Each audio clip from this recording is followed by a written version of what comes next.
berusaha mendobrak kamar mandi itu. Assalamualaikum, ketemu lagi dengan aku dalam channel aku Momo Ika. Kali ini aku bakalan membahas tentang kasus yang lagi viral ya guys ya. Apalagi kalau bukan pembunuhan sang ibu yang dilakukan oleh anak kandungnya, Isabella Guzman. Yang mau tahu ceritanya? Check it out! Jadi sebelum kita lanjut ya guys ya ke kronologisnya, aku tuh mau ngasih tahu ke kalian siapa itu Isabella Guzman. Isabella Guzman itu adalah gadis kecil berumur 18 tahun yang nggak kecil-kecil kali lah ya, kalian tahu ya. 18 tahun itu udah bisa kawin kalau di Indonesia. Jadi saat 2013 dia melakukan pembunuhan itu, dia udah berumur 18 tahun dan sekarang pastinya udah 25 tahun. Dia melakukan pembunuhan kepada ibu kandungnya dengan cara menusuk 151 tusukan di daerah leher dan muka ibunya. Bayangin guys, kejam gak sih? Udah melakukan tindakan pembunuhan ini, dia sekarang malah dibilang gak bersalah. Loh, kenapa kok gak bersalah? Kan dia udah membunuh mama kandungnya nih. Kenapa? Kalian mau tahu kan ceritanya kenapa sampai dia dibilang divonis nggak bersalah sama pengadilan Amerika Serikat? Nah, aku juga penasaran nih guys. Cus ya, tetap tonton ya sampai habis ya guys ya. Sebelum pembunuhan ini terjadi, si Bella, sebut aja namanya Bella ya guys. Aku kasih nama yang keren untuk dia. Si Bella ini berkelailah sama ibunya. Dia berkelahi sama ibunya, sama mamanya dia berkelahi. Ternyata dia marah sama mamanya karena mamanya ini kan bercerai dan menikah lagi dengan lelaki lain. Berkelahi ini, si Bella nih iseng lah guys, mengirim email ke mamanya dengan isi email itu, kau akan menebusnya. Email 2013. Kok susah-susah email ya guys ya? Padahal 2013 sudah ada WhatsApp loh. Kenapa nggak WhatsApp aja loh? Kok malah aku ngajarin?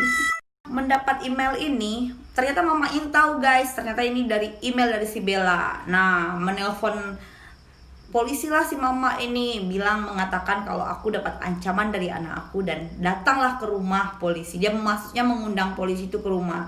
Nah, datanglah polisi itu ke rumah guys. Didudukkanlah si Bella di sama si mamanya.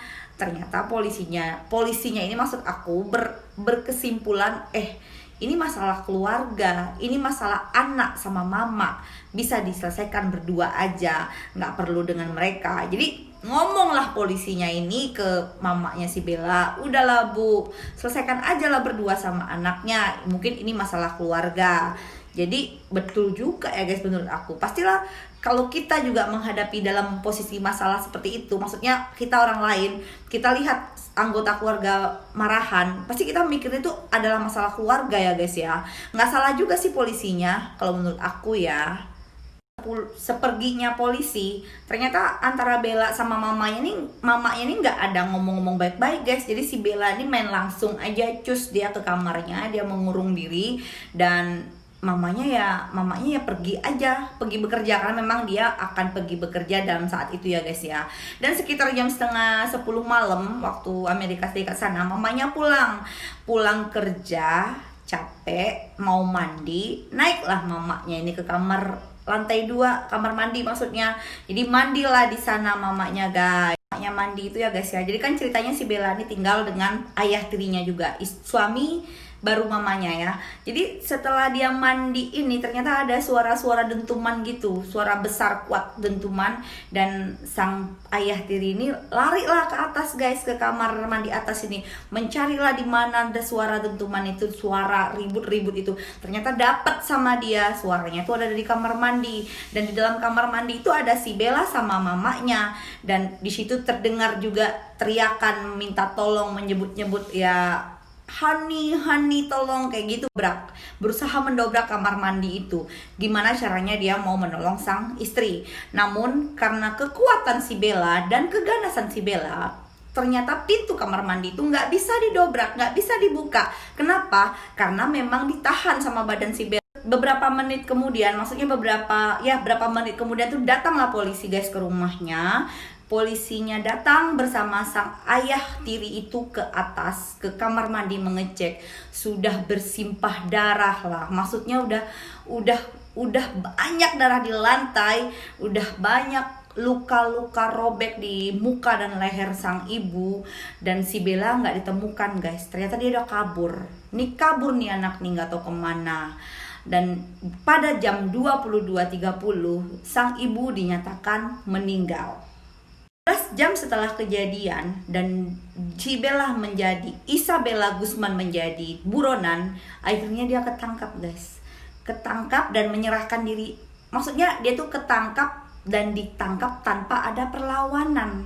Jadi santai aja, slow aja, padahal yang dilakukan itu udah sangat kejam ya kan, tapi dia santai aja guys.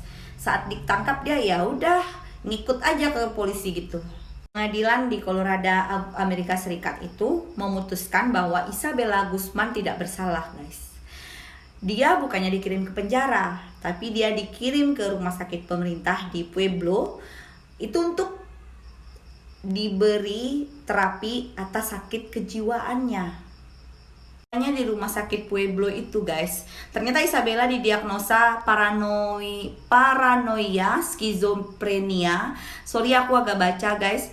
Jadi kesaksian para dokter di sana itu, Isabella nih suka menung-menung di ruangan sendiri. Nanti dia menung guys, nanti dia ngomong sendiri, dia ketawa sendiri. Stres ternyata dia memang guys ya.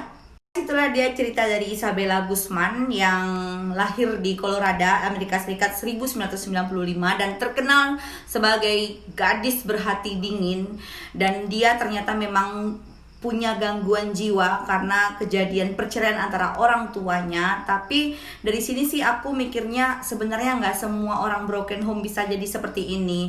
Jadi sebenarnya kalau memang orang tua kita udah putus jodohnya, ya udah kita ambil hikmahnya aja guys ya. Misalnya orang tua kita udah nikah lagi atau gimana, ya bersyukur aja, berarti orang tua kita tambah banyak. Ya, kalau menurut kalian gimana? Silahkan komentar di bawah.